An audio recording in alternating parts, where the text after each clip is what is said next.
2025 ഒരു കേന്ദ്ര സർക്കാർ ജോലിയാണോ നിങ്ങളുടെ ഉദ്ദേശം? 2025 SSCയുടെ combined graduate level examination notification പുറത്തിറങ്ങി കഴിഞ്ഞു. 4/7/2025 വരെ അപേക്ഷ ക്ഷണിക്കുന്ന ഈ ഒരു CGLന്റെ നോട്ടിഫിക്കേഷനിൽ ഏകദേശം 14,580ഓളം ഒഴിവുകളാണ് നിലവിൽ കേന്ദ്ര സർക്കാർ പറഞ്ഞിട്ടുള്ളത്. ഈ ഒഴിവ് മാറാനുള്ള ചാൻസ് ഉണ്ടെന്നും നോട്ടിഫിക്കേഷനിൽ പറയുന്നുണ്ട്.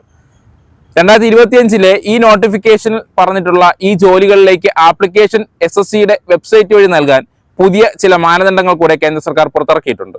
Face ID verification, Aadhaar verification, അങ്ങനെ തുടങ്ങി പുതിയ ചില കടമ്പകളുണ്ട് ഇതിന്. എങ്ങനെ 2025 CGLലേക്കും ഇനി വരാൻ പോകുന്ന CHLലേക്കും നമുക്ക് ആപ്ലിക്കേഷൻ കൊടുക്കാമെന്നും ഈ ഫേസ് ഐഡി വെരിഫിക്കേഷൻ എന്താണെന്നും അത് എങ്ങനെയാണ് ചെയ്യേണ്ടതെന്നുമുള്ള വിശദമായ വീഡിയോയാണ് ഇതിൽ കൂടെ ഞാൻ ഉദ്ദേശിക്കുന്നത്. നമുക്ക് വീഡിയോയിലേക്ക് കടക്കാം.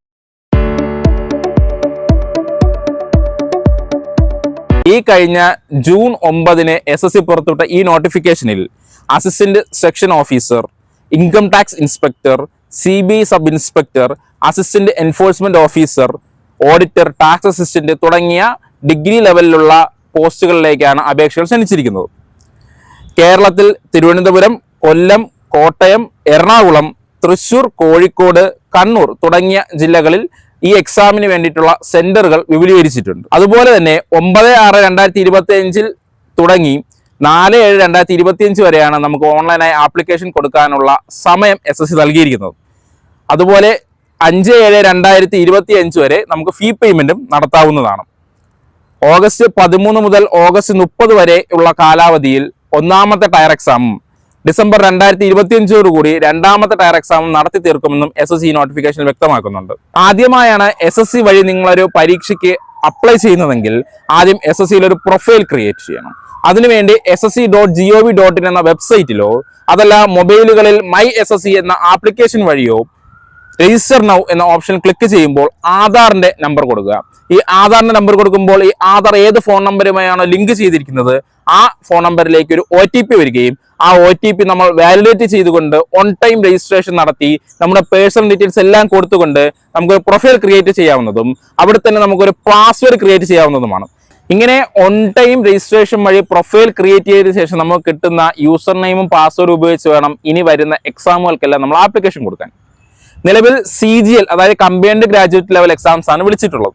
അതിനുവേണ്ടി ഈ ssc.gov.in എന്ന വെബ്സൈറ്റിലോ മൈ SSC എന്ന ആപ്ലിക്കേഷനിലോ കയറുമ്പോൾ നമ്മുടെ ഡാഷ്ബോർഡിൽ കമ്പൈൻഡ് ഗ്രാജുവേറ്റ് ലെവൽ എക്സാം എന്നൊരു ഓപ്ഷൻ കാണാം. അതിൽ അപ്ലൈ നൗ എന്ന ഓപ്ഷൻ അമർത്തുക. അങ്ങനെ ആപ്ലിക്കേഷൻ ഓണായി വരികയും അതിൽ ആദ്യം കാൻഡിഡേറ്റ് ഇൻഫർമേഷൻ അതായത് പേഴ്സണൽ ഡീറ്റെയിൽസും എഡ്യൂക്കേഷൻ ഡീറ്റെയിൽസും ഇത് ഓൾറെഡി നമ്മൾ നമ്മുടെ ഓൺ ടൈം രജിസ്ട്രേഷൻ സമയത്ത് കൊടുത്തിരിക്കുന്നുണ്ട് തന്നെ അത് ഓട്ടോ ഫിൽ ആവുകയും നമ്മൾ അതിന് ഒരു വാലിഡിറ്റി അതായത് വാലിഡ് ചെയ്ത് വിട്ടാൽ മാത്രം മതിയാകും. അത് കഴിഞ്ഞ് അഡീഷണൽ ഇൻഫർമേഷൻ നമ്മൾ നേരത്തെ കൊടുത്തതല്ലാതെ മറ്റെന്തെങ്കിലും ഇൻഫർമേഷൻ കൊടുക്കാനുണ്ടോ, അതുപോലെ നമ്മുടെ എക്സാമുകൾ ഏതൊക്കെ എക്സാമിനാണ് നമ്മൾ അപ്പിയർ ചെയ്യുന്നത്, അതുപോലെ ഏതൊക്കെ സെന്ററുകൾ നമ്മൾ കൊടുക്കുന്നു. അതായത് ഇപ്പൊ കേരളത്തിൽ തിരുവനന്തപുരം, കൊല്ലം, കോട്ടയം, എറണാകുളം ഒക്കെ ഉണ്ടെന്ന് പറഞ്ഞല്ലോ, അതിലേതെങ്കിലും 3 സെന്ററുകൾ നമ്മൾ ഓപ്ഷൻ വെക്കണം. അങ്ങനെ ആ സെന്ററുകളും കൊടുത്ത് അഡീഷണൽ ഇൻഫർമേഷനിൽ സബ്മിറ്റ് കൊടുക്കുമ്പോൾ ഏറ്റവും പ്രധാനപ്പെട്ട ഒരു ഓപ്ഷനിലേക്ക് എത്തും, അപ്ലോഡ് ഡോക്യുമെന്റ്സ്. ഇതിലാണ് പുതിയ ഒരു സെറ്റിംഗ്സ് വന്നിരിക്കുന്നത്. അതിൽ ഏറ്റവും ആദ്യം ഫേസ് ഓതന്റിക്കേഷൻ സ്റ്റാറ്റസ് എന്ന് പറഞ്ഞിട്ട് ഒരു ഓപ്ഷനാണ്. അതിൽ ക്ലിക്ക് ചെയ്യുമ്പോൾ നമ്മൾ നേരത്തെ നമ്മുടെ മൊബൈലിൽ ഇൻസ്റ്റാൾ ചെയ്ത് വെച്ചിട്ടുള്ള ആധാർ FRD എന്ന് പറയുന്ന ആപ്ലിക്കേഷനിലേക്ക് പോവുകയും അതിൽ നമ്മുടെ ഫേസ് ലൈവായിട്ട് ക്യാപ്ചർ ചെയ്ത് കൊടുക്കുകയും വേണം.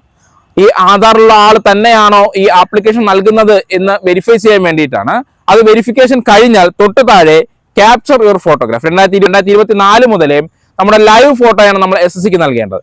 അതിൽ ക്ലിക്ക് ചെയ്യുമ്പോൾ ക്യാമറ ഓണായി വരികയും നമ്മുടെ നിലവിലുള്ള ഫോട്ടോ നമുക്ക് അവിടെ കൊടുക്കുകയും ചെയ്യാം.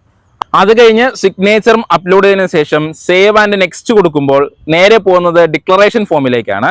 അത് വായിച്ച് നോക്കി ഡിക്ലറേഷൻ ടിക്ക് ചെയ്ത് വീണ്ടും സേവ് ആൻഡ് നെക്സ്റ്റ് കൊടുക്കുമ്പോൾ നമ്മൾ ഇത്രയും നേരം പൂരിപ്പിച്ച് നൽകിയ ആപ്ലിക്കേഷൻ ഫോമിന്റെ പ്രിവ്യൂ നമ്മുടെ മുന്നിൽ വരും. അതിൽ എല്ലാ ഡീറ്റെയിൽസും ഉണ്ടോ എന്ന് കൺഫേം ചെയ്തതിനു ശേഷം സബ്മിറ്റ് കൊടുക്കുന്നതോടുകൂടി ഓൺലൈനായി CGLന്റെ എക്സാമിനേഷന് ആപ്ലിക്കേഷൻ ഫോം കൊടുക്കുന്ന പ്രോസസ് അവിടെ അവസാനിക്കുന്നതാണ്. ഇങ്ങനെ തന്നെയാണ് ഇനി CHLന് നോട്ടിഫിക്കേഷൻ വരുമ്പോൾ നമ്മൾ ആപ്ലിക്കേഷൻ കൊടുക്കേണ്ടത്. നമ്മുടെ കേന്ദ്ര സർക്കാരിലേക്കുള്ള ജോലിയുടെ ആദ്യ പടിയാണ് ഈ ആപ്ലിക്കേഷൻ ഫോം നൽകൽ. അത് കഴിഞ്ഞ് നമുക്ക് പഠിക്കാനുള്ള എല്ലാ കാര്യങ്ങളും പഠിച്ച് എക്സാമിനേഷൻ വിജയകരമായി പൂർത്തിയാക്കാൻ എല്ലാവർക്കും സാധിക്കട്ടെ. എല്ലാവർക്കും ഓൾ ദ ബെസ്റ്റ്. ഞാൻ നിങ്ങളുടെ അഡ്വക്കേറ്റ് ആകാശ് സട്ടത്തുമല്ല. പുതിയൊരു വീഡിയോയുമായി വീണ്ടും കാണാം.